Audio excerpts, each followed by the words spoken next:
Hey everyone, welcome back. My name is Rohan Bijou, and today we're going to take a look at the ASUS TUF VG247QR1A gaming monitor. So this monitor usually comes around $230, but right now there is a Black Friday deal for $100. So right now you can get it for $130, which is a pretty sweet deal. And as always, I've left a couple links in the description if you want to go check out this monitor. So basically we're going to talk about this monitor for this video. So first we're going to show you some unboxing, then we're going to talk about specs, both external and internal. Then we're going to show you some sweet gaming footage from that PS5 over there. We're going to connect to this monitor and play some games like God of War, Spider-Man, all the way to Battlefield 1, and some just cool gameplay from multiple games.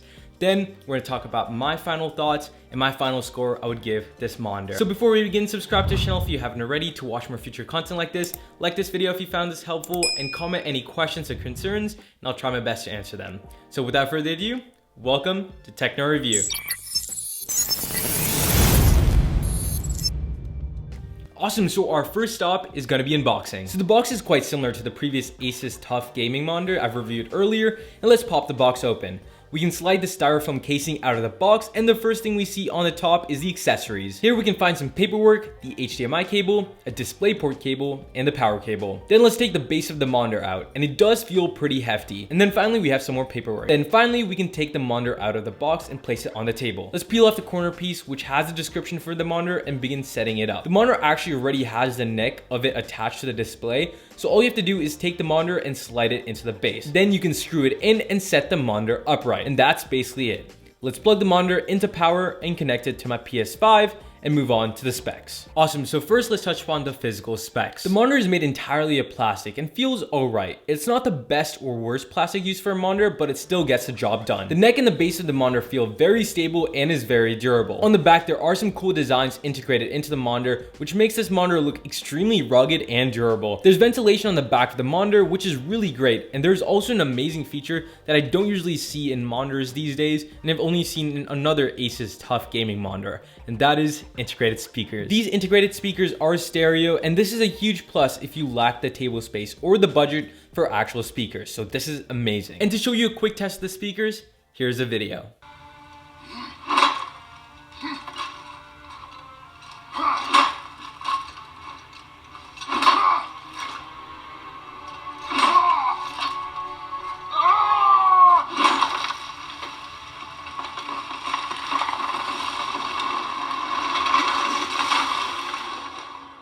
On the right, there are buttons for the monitor. You can find the toggle stick and 4 buttons for various functions. And included in these 2 buttons are 2 customizable shortcut buttons. On the back, the monitor has 2 HDMI ports, 1 display port, 1 headphone jack, and 1 power input port. The monitor is not very versatile, and the only thing you can do is tilt it, so there's no height adjustment or anything like that, which is a bummer. Awesome, so that was basically it for the physical specs. So now let's move on to the display specs. The monitor has a 23.8-inch IPS panel display with a max and native resolution of 1080p. The refresh rate is 165 Hz for some buttery smooth gameplay and is great for casual and regularly playing gamers. And the response time is about 1 millisecond. The aspect ratio is 16:9 and the contrast ratio is 1000:1. The monitor is also FreeSync compatible for some tear-free gameplay. The brightness is 350 candela per square meter, and this monitor does not support HDR. But what this monitor has is the ASUS extremely low motion blur, also known as ELMB. So this technology enables a 1 millisecond response time together with adaptive sync,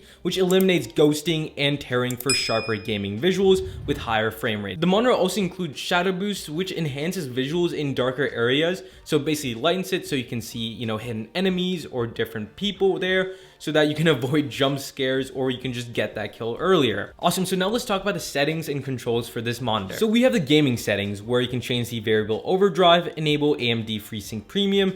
Game Plus has the features where you can add crosshairs, set a timer, which no one's gonna use, an FPS counter, both real-time and dynamic, and display alignment. Then you have game visuals, which has all the visual presets that you can choose from. Then we have shadow boost, and then we have the image settings with your standard brightness, contrast, and blue light filters settings. Then we have color settings where you can change the temperature. Then we have the input settings to change sources, Then we have the favorite settings where you can change shortcut buttons and customize them on the side of the monitor. You can also customize settings presets here, so you can get that quick settings whenever you like depending on the game or console you're using. Then finally we have the system setup with language, sound, eco mode, power indicator, power key lock, and OSD setup, which basically changes the settings look. And then finally we have information and entire reset for this entire monitor. Awesome, so that was basically it for all of the specs.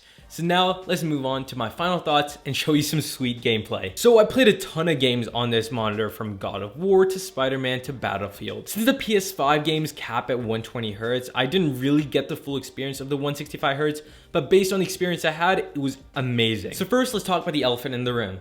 This is a relatively small monitor coming at around 24 inches. This would be perfect for like dorms or small cubicles, or just if you are on a budget. It comes at a really good price right now, specifically at $130, and I could see this as an amazing buy for especially college students or people who want a home setup and not take up too much desk space. And for its small size, it does pack a punch. Visually, the screen was very stunning and the colors popped. Even though it's 1080p on paper, you could 100% convince a person who's looking at the display to say it's 4K.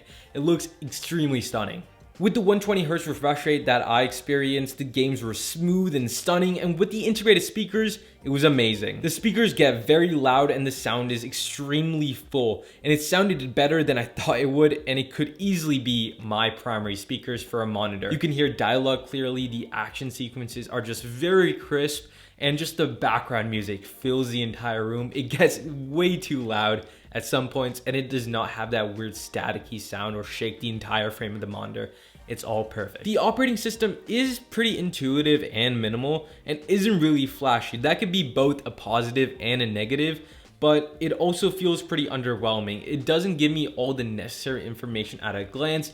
I usually have to go and find them, which is pretty inconvenient at a first glance, but for the price, I do understand if they had to compromise for that. And this isn't a deal breaker, so this is a great area of improvement for ASUS if they want to improve their in-display technology, their settings page, so that you can see more of the data at a glance, see what setting you're on, what the refresh rate is set up to, any features that you've enabled at a quick glance. It would be really cool if they could do that. And the only two major problems I have with this monitor is one, the versatility, and second, the shadow boosting, sort of. So versatility isn't really a strong suit for this monitor. The only thing it can do is tilt, can't adjust height, can't swivel, which is a pretty big bummer. For me, I really value versatility in a monitor, and I know for some people they might not really value it. They might just put it on a different stand, or they just might connect it to a monitor arm.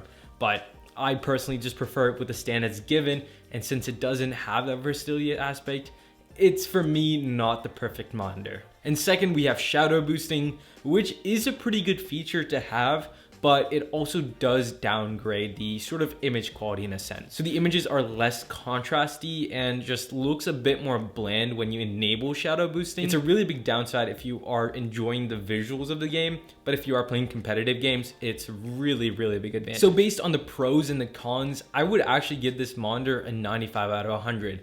So yes, I'm taking the 5 points off just for versatility, but overall, it is amazing. There is a lot of wonderful features for a price of $130, and ASUS has been hitting it out of the park with the last two monitors I've reviewed on this channel. They've all been stunning, and this is my second favorite and possibly the second best monitor I've reviewed on this channel. And as always, I've left a couple links in the description if you want to purchase this monitor.